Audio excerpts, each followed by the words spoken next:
दोस्तों, import range का जैसे कि आप सभी लोग यूज़ करना जानते हैं, क्योंकि ये एक्सेल का एडवांस फार्मूला, गूगल शीट का एक एडवांस फार्मूला है। इसकी मदद से हम जो है एक वर्कबुक से डेटा को दूसरी वर्कबुक में ले जाते हैं, तो वहाँ पे हम इंपोर्ट रेंज का यूज़ करते हैं।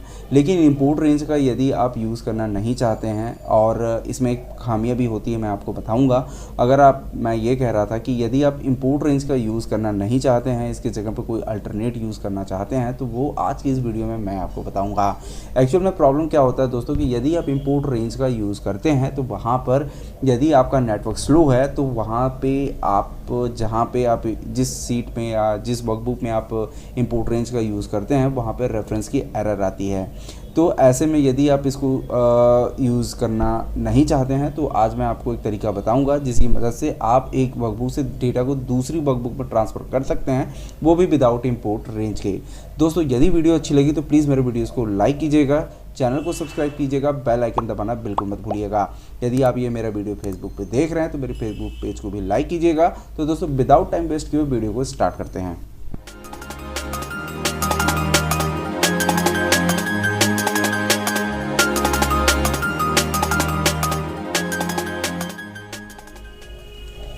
तो दोस्तों, इसे समझने के लिए हम लोग आ चुके हैं अपने गूगल शीट में, और यहाँ पे देखिए मैंने बनाई है कुछ डेटा। ये डेटा है, और हमें जो होता है ये डेटा को यहाँ पे मैंने एक दूसरी सी वर्कबुक बनाई हुई है। इस वर्कबुक में ये डेटा शीट वाले में इसे हमें पेस्ट करना है। तो ऐसी कंडीशंस में आपको, जैसे कि हमने पहले बताया था कि आप इसके लिए आप यहाँ पे इंपोर्ट रेंज का इस्तेमाल कर सकते हैं। तो मैं थोड़ा सा आपको एक आइडिया दे देता हूँ कि इंपोर्ट रेंज का यूज़ हम कैसे करते हैं। तो यहाँ पे हम यहाँ पे टाइप कर लेते हैं इंपोर्ट रेंज, और यहाँ पे इंपोर्ट रेंज जैसे ही आप इंपोर्ट टाइप करेंगे तो यहाँ इंपोर्ट से रिलेटेड जो भी फॉर्मूले हैं वो यहाँ पे आपको दिख जाएंगी। तो हम इंपोर्ट रेंज को सेलेक्ट करते हैं, और यहाँ पे इसका जो यूआरएल है, ये एक्चुअली मैं इसलिए बता दे रहा हूँ कि इससे थोड़ा सा आपको आइडिया मिल जाएगा कि इंपोर्ट रेंज एक्चुअल में काम कैसे करता है, और जो मैं अभी आपको तरीका बताऊँगा वो भी काम कैसे करता है। तो दोनों के बीच में आपको डिफरेंस समझ में आ जाएगी। तो यहाँ पे क्या होता है कि इंपोर्ट रेंज का जो यहाँ पे सबसे पहला जो सिंटैक्स आप देख रहे हैं, स्प्रेडशीट का यूआरएल देना होता है। तो हम यहाँ पे चलते हैं। सबसे पहले हम स्प्रेडशीट का जो ये यूआरएल है, इस यूआरएल को आप दे सकते हैं। यूआरएल को देने के लिए भी दो तरीके होते हैं, या तो ये कंप्लीट यूआरएल आप ले लीजिए, या फिर इसकी जो आईडी होती है इसको आप उठा सकते हैं। इसको जो डी/ आप यहाँ पे देख रहे हैं, डी/ के बाद यहाँ पे जो फिर एक जो नेक्स्ट जो स्लैश है, इसके बीच में जितनी भी लिखी हुई होती है, जो भी यहाँ पे टेक्स्ट लिखा हुआ है, ये आप उस यूआरएल की आईडी होती है, मतलब इस यूआरएल की आईडी ये होती है। तो इसको हमने कॉपी कर लिया है, और हम यहाँ पे चलते हैं जहाँ पे हमें डेटा को पेस्ट करना है। तो ये जो यूआरएल जो आपको देना होता है, इसे डबल इन्वर्टेड कॉमा के अंदर आपको टाइप करना होता है। डबल इन्वर्टेड कॉमा को क्लोज करके उसके बाद आपको वो रेंज देनी होती है जिस रेंज से डेटा को आप उठा के यहाँ पे लाना चाह रहे हैं। तो जैसे मेरे केस में अभी यहाँ पे ये वाला जो मेरा रेंज है, A2 से ले करके मुझे मान लीजिए I तक के पूरे डेटा को उठाना है। तो हमारा जो ये जो डेटा है वो कौन सी सीट में है, वो सीट का नाम हमें देना होता है। तो हम यहाँ पे जाएंगे, जैसे ये सीट का नाम है माई डेटा, तो हम यहाँ पे चलेंगे, हमारा जो ये सीट है इसमें जाएंगे, इसको हम डबल इन्वर्टेड कॉमा के अंदर लिखेंगे माई डेटा, और यहाँ पे साइन ऑफ एक्सक्लेमेशन का हम यहाँ पे साइन देंगे, और यहाँ पे हम दे देंगे A2 से I, जैसा कि मैंने अभी आपको दिखाया था, A2:I, और ये जो हमारा ब्रैकेट है इसको हम जो था डबल इन्वर्टेड कॉमा से इसको कर देंगे क्लोज, और हम फिर से लगा देंगे इंपोर्ट रेंज वाले फॉर्मूले का जो ब्रैकेट है उसको भी क्लोज करके, और इंटर दबा देंगे। जैसे ही हम इंटर दबाएंगे, यहाँ पे अभी देखिए रेफरेंस का एरर आएगा, क्योंकि अभी हमें यहाँ पे इसको जो है एक्सेस के लिए हमको अलाउ करना होता है। तो जैसे ही हम इस पर अभी क्लिक कर दिया है, तो यहाँ पे अभी ये देखिए यहाँ पे हो रहा है प्रोसेसिंग, और वो सारी डेटा यहाँ पे आ चुकी है। तो ये होता है दोस्तों इंपोर्ट रेंज। इंपोर्ट रेंज से हम इस तरीके से डेटा को लाते हैं, और मैं अब जो आपको तरीका बताने वाला हूँ उसमें आपको इंपोर्ट रेंज लगाने की ज़रूरत नहीं है। वो आप एक छोटी सी स्क्रिप्ट है जिसकी मदद से आप इसका यूज़ कर सकते हैं, और ये कैसे काम करता है वो मैं आपको दिखा देता हूँ। यदि आप इंपोर्ट रेंज नहीं लगाना चाहते हैं तो उसके जगह पे आप वो यूज़ कर सकते हैं, और उसमें क्या चेंज करके आप अपने डेटा में यूज़ कर पाएंगे वो भी मैं तरीका इस वीडियो में बता दूंगा। अगर आपको ये सीट प्रैक्टिस के लिए चाहिए तो आप मेरी वेबसाइट से इसे डाउनलोड कर सकते हैं, कोड भी आपको वहाँ पे मिल जाएगी। तो आप उसका यूज़ अपने डेटा में थोड़ी बहुत चेंजेस करके आप अपने डेटा में कर पाएंगे। तो हम लोग चलते हैं इसके लिए हम अपने स्क्रिप्ट एडिटर में। तो एक्चुअल में दोस्तों ये एडवांस लेवल का है आपका ये ट्यूटोरियल, क्योंकि ये जावा स्क्रिप्ट पे है, इसलिए यदि आप जावा स्क्रिप्ट की बेसिक अगर वीडियो आप सीखना चाहते हैं, बेसिक जानकारी लेना चाहते हैं, तो आप जो होता है ज़्यादा से ज़्यादा लाइक शेयर और कमेंट कीजिएगा। तो मैं अब आने वाले समय में मैं इसकी जो होता है बेसिक्स वीडियो भी बनाना शुरू कर दूंगा, क्योंकि बहुत जगह पे ये प्रॉब्लम आती है कि एक सीट से जो होता है वर्कबुक से डेटा को दूसरी जगह कैसे ले जाएं। इसलिए मैं ये थोड़ा एडवांस लेवल का बना रहा हूँ, पर मैं बेसिक लेवल की वीडियो भी लेकर के आऊँगा। तो इसके लिए आप ज़्यादा से ज़्यादा लाइक और शेयर करिएगा। तो चलिए हम टॉपिक पे चलते हैं। तो अभी यहाँ पे सबसे पहले अगर आपको स्क्रिप्ट को मतलब जो भी जैसे एक्सेल में हम वहाँ पे करते थे, जो भी हमें बीबीए की कोडिंग टाइप करनी होती थी, तो हम उसके बीबीए एडिटर में जा कर के वहाँ पे हम कोडिंग करते थे। सेम इसी तरीके से हमें गूगल शीट में अगर हमें कोई भी कोडिंग करनी होती है तो इसके लिए हम स्क्रिप्ट एडिटर का यूज़ करते हैं। तो स्क्रिप्ट एडिटर का ये ऑप्शन है, इसको आप टूल पे मिल जाएगा, टूल में आप क्लिक कीजिएगा, इस स्क्रिप्ट एडिटर का ऑप्शन आपको मिलेगा, इस पर क्लिक कर लीजिएगा। चूँकि मैं ऑलरेडी यहाँ पे ओपन कर चुका हूँ तो मैं इसको डायरेक्टली यहाँ से ओपन कर लेता हूँ। बट यहाँ पे देखिए, इसको मैं एक बार क्लोज़ करता हूँ और मैं आपको शुरू से इसे करके दिखाता हूँ। तो यहाँ पे ये देखिए हमारा जिस सीट में अब आपको जिस भी वर्कबुक में अभी आपको ये डेटा लेके आना है, उस वर्कबुक को आपको ओपन करना है और फिर वहाँ से आपको टूल्स में जाना है और यहाँ से ये स्क्रिप्ट एडिटर के ऑप्शन पे क्लिक करके स्क्रिप्ट एडिटर को ओपन कर लेना है। तो अभी यहाँ पे ओपन हो रहा है।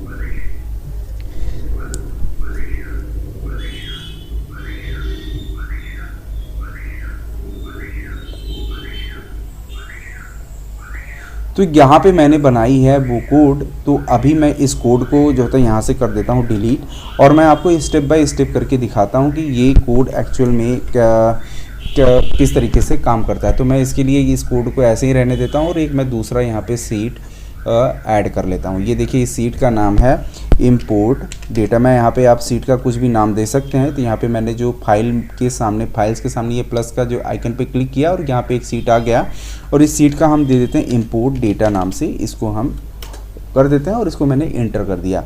तो अब जब आप पहली बार स्क्रिप्ट एडिटर को ओपन करेंगे तो ये बाय डिफ़ॉल्ट आपको फंक्शन माई फंक्शन के नाम से ये जो होता है यहाँ पे आपको मिल जाएगा। आप जब भी जावा के अंदर ये एक्चुअल में जब आप गूगल शीट में जो भी कोडिंग करेंगे वो जावा लैंग्वेज में लिखी जाती है।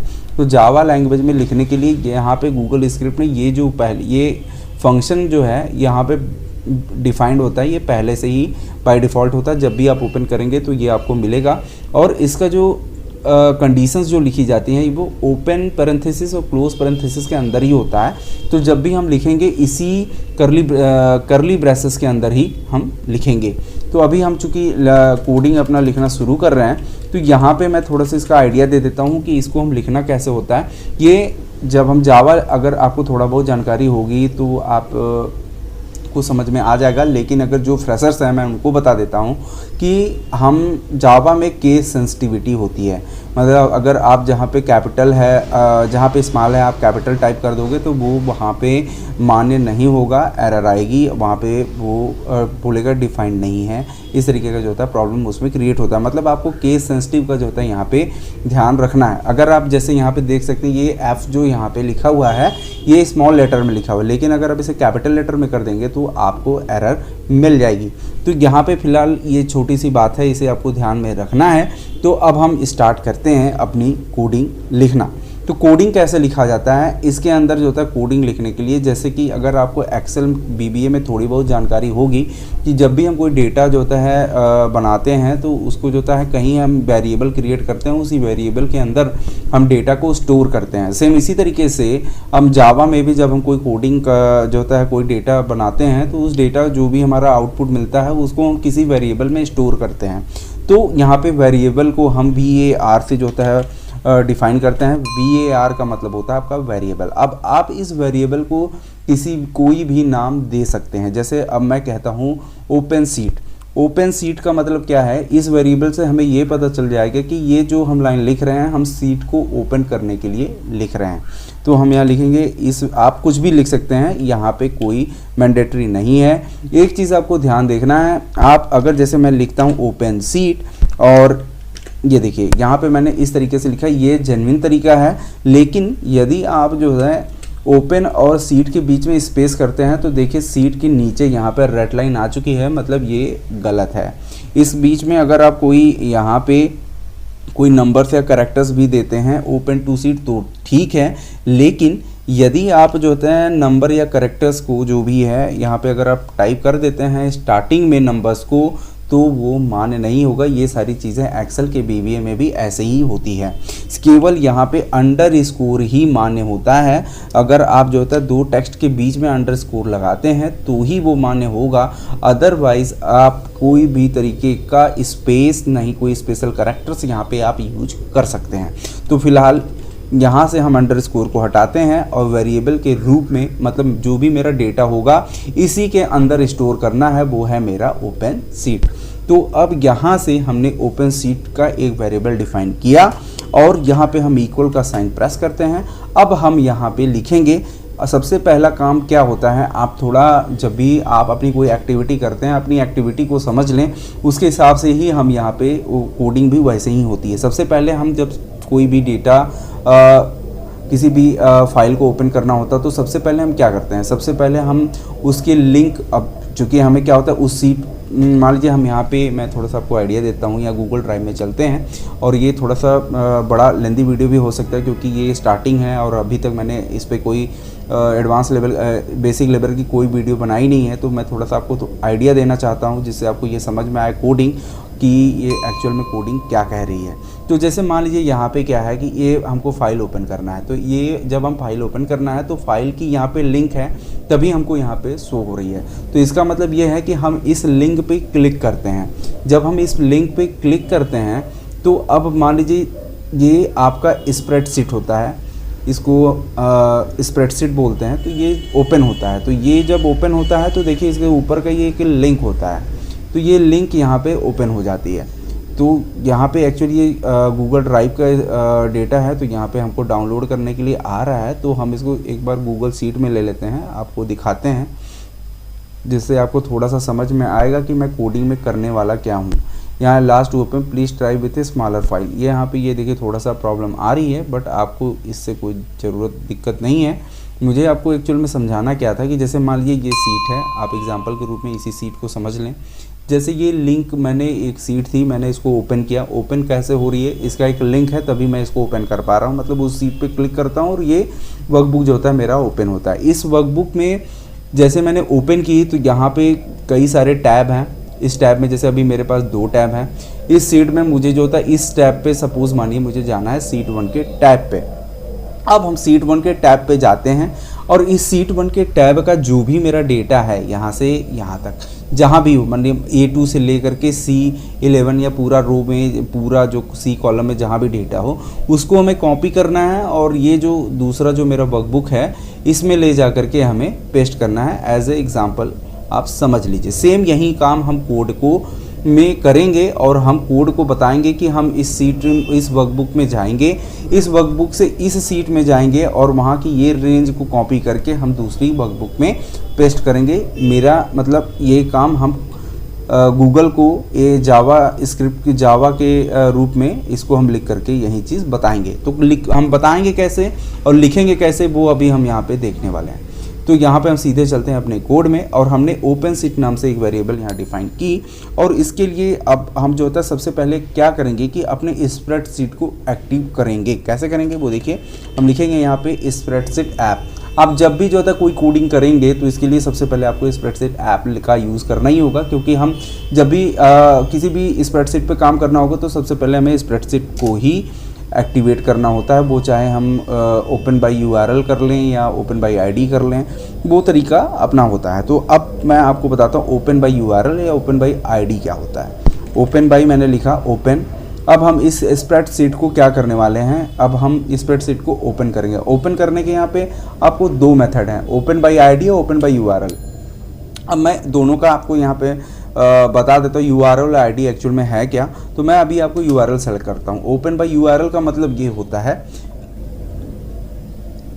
अभी हम जैसे यहाँ के डेटा को हमें लेना है। ओपन बाय URL का मतलब होता है HTTPS से लेकर के ये जो यहाँ 4.6 तक है, यहाँ से यहाँ से लेकर के यहाँ तक जो है ये पूरा मेरा यूआरएल होता है। अगर मैं इसे कह दूँ ओपन बाय आईडी, ये देखिए अगर मैं इसके यहाँ से डॉट हटाता हूँ और डॉट टाइप फिर से करता हूँ और ओपन बाई आईडी, और आईडी जब मैं टाइप करता हूँ और यहाँ पे ब्रैकेट को ओपन करता हूँ तो यहाँ पे देखिए ओपन बाई आईडी, आईडी का मतलब है एज ए स्ट्रिंग। स्ट्रिंग का मतलब होता है कोई भी टेक्स्ट, जो भी टेक्स्ट होता है वो मेरा स्ट्रिंग होता है। अगर हम टेक्स्ट को लिखना होता है तो वो डबल इन्वर्टेड कॉमा के अंदर लिखते हैं। तो अब हमें जैसे इस वर्कबुक में जाना है, तो इस वर्कबुक में जाने के लिए यहाँ पे ये हमने इसको इस वर्कबुक को मतलब हमें खोलना है। तो इसको खोलने के लिए आपको दो तरीका बताया। एक तरीका होता है ओपन बाय यूआरएल, जो कि ये हमारा पूरा यूआरएल होता है यहाँ से लेकर के यहाँ तक, और एक होता है डी स्लैश के बाद यहाँ से जो नेक्स्ट स्लैश है, इस स्लैश को के अंदर जो भी टेक्स्ट हमारे लिखे हुए हैं ये होती है हमारी आईडी। आप इस आईडी से भी अपने वर्कबुक जिस भी वर्कबुक को चाहें आप ओपन करा सकते हैं। तो हम यहाँ पे कर लेते हैं इस आईडी को कॉपी और यहाँ पे हमने पेस्ट कर लिया, और इसके बाद सेमी कॉलन दे देना है। ये हो गया मतलब आपकी एक लाइन कंप्लीट। आप जब भी एक लाइन कंप्लीट करेंगे, जो भी लाइन कंप्लीट करेंगे आपको सेमी कॉलन दे देना है। ये जावा में इसी तरीके से लिखी जाती है। तो अभी हम यहाँ पे हमने वर्कबुक को ओपन कर लिया है। अब ओपन करने के बाद हम इसकी सीट पर जाएंगे जहाँ पे हमारी डेटा पड़ी हुई है। तो हम इस सीट पे जाने के लिए हम फिर से उसको जो होता है स्टोर करेंगे गूगल सीट में कि हम अब नेक्स्ट स्टेप क्या करने वाले हैं। तो हम यहाँ फिर से एक वेरिएबल डिफाइन करेंगे और हम यहाँ पे लिख देंगे गेट सीट नेम। ये मैंने एक वेरिएबल डिफाइन कर लिया। इससे हमें पता चलेगा कि इस लाइन में हम सीट नेम को फाइंड आउट करने वाले हैं। तो सीट नेम को फाइंड आउट करने के लिए कैसे करेंगे, ये हमारा स्प्रेडशीट है। अब मतलब स्प्रेडशीट के अंदर ये जो भी मैंने किया, अब इसकी जो भी प्रॉपर्टी है वो, अब इसकी जो प्रॉपर्टी या क्वालिटी आप जो भी कह लें, अब इसके अंदर हो गया है। इसके अंदर वो सारी चीज़ें ट्रांसफ़र हो चुकी हैं। तो अब हम इतना लिखने के बजाय अब हम इसी को लेकर के चलेंगे ओपन सीट डॉट। अब जैसे मैंने डॉट किया तो इसके अंदर के जितने भी मेथड हैं, मतलब स्प्रेडशीट, ये जो हमारा स्प्रेडशीट है, स्प्रेडशीट के अंदर जितने भी मेथड हमारे पास हैं वो सारे यहाँ पे विजिबल हो गए हैं। अब चूंकि हमें क्या करना है, हमें उसके सीट को लेना है, मतलब उस सीट को फाइंड आउट करना है जहाँ से हमें डेटा को फाइंड करना है। तो हम करेंगे gate seat dot gate seat. यहाँ पे आप देखिए गेट सीट बाय नेम एक मेथड आपको मिल जाएगा। इस मेथड को आपको यहाँ पे मतलब उसको डाउन एरो करके इंटर प्रेस कर लीजिएगा तो वो सेलेक्ट हो जाएगी। उसके बाद आपको फिर से इसके ब्रैकेट को ओपन करना है। जैसे ही आप ब्रैकेट को ओपन करेंगे तो अब यहाँ देखिए नेम, आपको वो नेम देना होगा, वो सीट जिसमें आपको जाना है। तो अभी हमें जो होता है इस सीट में जाना है। सपोज मानिए ये हमारा सीट है और इस सीट का नाम क्या है, माई डेटा। इसको आप कॉपी कर लीजिए Ctrl+C और यहाँ से फिर अपने जाइए, चूँकि ये स्ट्रिंग है तो हमें इसके जो था डबल इन्वर्टेड कॉमा के अंदर ही इसे पेस्ट करना होगा माई डेटा। और चूँकि ये हमारा यहाँ पे हमें यही काम करना है तो ये एक लाइन कंप्लीट हुई, दूसरी लाइन मतलब कंप्लीट हो गई, फिर हम सेमी कॉलन दे करके इसे ख़त्म करेंगे। इसके बाद फिर हम आगे बढ़ते हैं। फिर अब हम जो होता है जब हम सीट को पा गए हैं तो अब हमें इसके जो होता है पूरे रेंज को कॉपी करना है जहाँ तक हमें डेटा उठानी है। तो हमने फिर इसके डेटा को भी कहीं स्टोर करना होगा। इसके लिए फिर से हम एक वेरिएबल डिफाइन करेंगे और यहाँ पे लिखेंगे वेर स्टोर डेटा। ये मैंने किया और इक्वल का साइन प्रेस किया। अब यहाँ पे देखिए गेट सीट नेम। अब मतलब ये जो सीट नेम है, मतलब इस जो ये नेम है, मतलब ये सीट का जो नेम है, मतलब माई डेटा। अब जो माई डेटा है कि जो भी क्वालिटी है वो गेट सीट नेम के अंदर आ चुकी है। तो अब हम गेट सीट नेम को लेके चलेंगे गेट सीट नेम डॉट। अब हमें क्या करना है, उस सीट में जा कर के उसके रेंज को कॉपी, मतलब उसके रेंज को फाइंड आउट करना है। तो हम जाएंगे गेट रेंज और इसका जो होता है मेथड है गेट रेंज पर हमने क्लिक किया और ब्रैकेट को कर लिया ओपन। तो गेट रेंज में देखिए ये कॉलम होता है रो और कॉलम। यहाँ पे हम रो और कॉलम को सेलेक्ट कर सकते हैं। तो रो मतलब कौन से रो से हमें डेटा को सेलेक्ट करना है, उसकी वैल्यू को फाइंड आउट करना है। हम जो होता है इसकी हेडिंग से लेके चलेंगे जो कि मेरा रो नंबर 2 में है। अब कॉलम नंबर के लिए हम क्या करेंगे कि यहाँ पे इससे हम जो रो और कॉलम को डिफाइन करने की बजाय हम इसको एक नाम दे सकते हैं। पूरा जहाँ से जहाँ तक हमारा रेंज है इसका एक आप नेमिंग रेंज डिफाइन कर सकते हैं, क्योंकि हमें यहाँ बार बार रेंज को चेंज करना होगा। तो इससे अच्छा है कि हम इसकी पूरी डेटा के रेंज को हम सेलेक्ट करके इसका एक नेम रेंज डिफाइन कर देते हैं। देखिए मैंने पूरे डेटा को सेलेक्ट कर लिया है और यहाँ से आप इसके जो शॉर्टकट है नेम रेंज डिफाइन करने के, आप एक्सेल में भी नेम रेंज डिफाइन किए होंगे। तो उसी तरीके से गूगल में भी जो आपका स्प्रेडशीट होता है, गूगल शीट में भी इसी तरीके से नेम रेंज डिफाइन किया जाता है। तो नेम रेंज जो डिफाइन करने की जो शॉर्टकट है RDN करने से आपका जो होता है नेम रेंज का ऑप्शन यहाँ पे ओपन हो जाता है। चूँकि ये देखिए मैंने पहले से ओपन कर बना के रखी हुई है, तो ये माई डेटा के नाम से यहाँ पे ये डिफाइन हो गया है। तो हम इसको जो होता है यूज कर सकते हैं। तो माई डेटा या माई रेंज यहाँ पे दो ऑप्शंस हैं। मैं इसको सारा डिलीट करके आपको एक एक करके यहाँ से दिखाता हूँ। मैं इसको पहले एडिट करता हूँ और इसको करता हूँ डिलीट, और यहाँ से मैं इसको कर देता हूँ रिमूव, और मैं फिर से चलता हूँ ऐड रेंज में। और ये देखिए ये मैंने जो रेंज यहाँ पे कॉपी की थी वो पूरा सेलेक्टेड है। और यहाँ पे आपको बस सिंपली नाम लिख देना जो भी आप यहाँ पे चाहते हैं। डाटा, जैसे मैंने लिख दिया डाटा, और यहाँ से फिर मैंने डन कर दिया। तो अभी क्या हुआ कि ये जो पूरा रेंज है A2 से L 1090 तक का वो जो रेंज है वो डेटा के नाम से स्टोर हो चुका है। तो अभी आपको रेंज देने की ज़रूरत नहीं है, आप केवल डेटा ही टाइप कर दीजिए, आपका पूरा काम हो जाएगा। वो भी स्ट्रिंग है, तो हमें यहाँ पे data bus double inverted comma के अंदर ही लिखना है। तो अब जो हमने इस रेंज को फाइंड कर लिया है, अब फाइंड करने के बाद हमें इसकी वैल्यू को भी फाइंड करना होगा। तो हम यहाँ पे लिखेंगे फिर से डॉट, और यहाँ से हम लिखेंगे गेट वैल्यू। यहाँ वैल्यू होता है, वैल्यूज़ होता है। वैल्यू का मतलब होता है सिंगल वैल्यू, और वैल्यूज़ का मतलब तो कई सारे वैल्यूज़। तो हम यहाँ पे वैल्यूज़ को लेंगे। अगर हम जब वैल्यूज़ यहाँ पे टाइप करेंगे तो ये एक मेरा अरे बन जाता है, अरे बन जाता है, और ये जो भी वैल्यूज़ होगी वो मेरा अरे के अंदर स्टोर हो जाएंगे। अब अगर आप इसे चेक करना चाहते हैं कि क्या ये जो वैल्यूज़ हैं वो मेरे डेटा में, मतलब आपके स्टोर डेटा में स्टोर हो चुकी है कि नहीं, ये अगर आप चेक करना चाहते हैं तो गूगल में इसे चेक करने के लिए आप जैसे मैं थोड़ा सा और आपको एक्सेल की तरफ ले चलता हूँ। वहाँ पे अगर हम डेटा को चेक करना चाहते हैं तो वहाँ हम डीबग कर लेते थे। तो डीबग क्या मतलब, हम वहाँ पे कई सारे वॉच विंडो वगैरह डाल करके वहाँ पे हम वॉच कर लेते थे। तो सेम इसी तरीके से हमें यहाँ पे अगर डेटा को चेक करना होगा तो यहाँ logger.log ये मेथड का हम यूज़ कर सकते हैं, logger.log। और ये देता मतलब वो होता है कि आप जो भी डेटा को देखना चाहते हैं उसको आप यहाँ पे टाइप कर दीजिए। जैसे अभी मैं स्टोर डेटा को चेक करना है कि इसमें वो सारी वैल्यूज़ आ चुकी हैं कि नहीं, स्टोर डेटा। और यहाँ पे स्टोर डेटा, यहाँ पे थोड़ी स्पेलिंग मेथड गड़बड़ है, स्टोर डेटा और सेमीकोलन दे देना है। तो अभी क्या होगा, स्टोर डेटा की जो भी वैल्यूज़ होगी वो इसके अंदर अभी आपको वो दिखाई पड़ना शुरू हो जाएगा। बट अगर आपको इसे रन करना है तो सबसे पहले आपको इसे सेव करना होगा। सेव करने के बाद इसे रन कर देना है। जैसे ही आप इसे रन करेंगे, अगर आप स्टार्टिंग में इसको रन करते हैं, आप अगर इसको जो तो फर्स्ट टाइम में रन करेंगे तो आपसे परमिशन मांगेगा। क्योंकि ये पहले से मैंने करके रखी तो इस बार मेरे से परमिशन नहीं लेगा। तो अगर आपसे परमिशन मांगेगा तब इसे एक बार परमिशन देना होगा। परमिशन देने के बाद ही आप इसे रन करा पाएंगे। तो अभी ये रन हो रहा है, रन हो जाने दीजिए। तो वो सारी वैल्यूज़ जो होता है जस्ट आपको नीचे यहाँ पर दिखाई पड़ेंगी। तो आप थोड़ा सा यहाँ पर वेट कर लेते हैं। दोस्तों ये वीडियो थोड़ा सा लंबी हो रही है क्योंकि चूँकि मैं चाहता तो इसको जो होता है डायरेक्ट वे में भी बता सकता था। तो वो देखिए वो सारी वैल्यूज़ जो होता है यहाँ पे आप देख सकते हैं, जितना भी हमारी उस सीट में जो भी यहाँ पे वैल्यूज़ वगैरह आ रही थी, केस कवर, यहाँ पे वो सारी देखिए वैल्यूज़ यहाँ पे आप उठ के आ चुकी हैं। तो जैसे कि मैं दोस्तों ये बता रहा था कि ये चाहता तो मैं आपको डायरेक्ट वे में आपको लिख के दिखा सकता था, बट चूँकि आप स्टार्टिंग में हैं तो हम सोच रहे थे कि इसको हम अच्छे तरीके से बताएं जिससे आपको भी अच्छे से समझ में आए।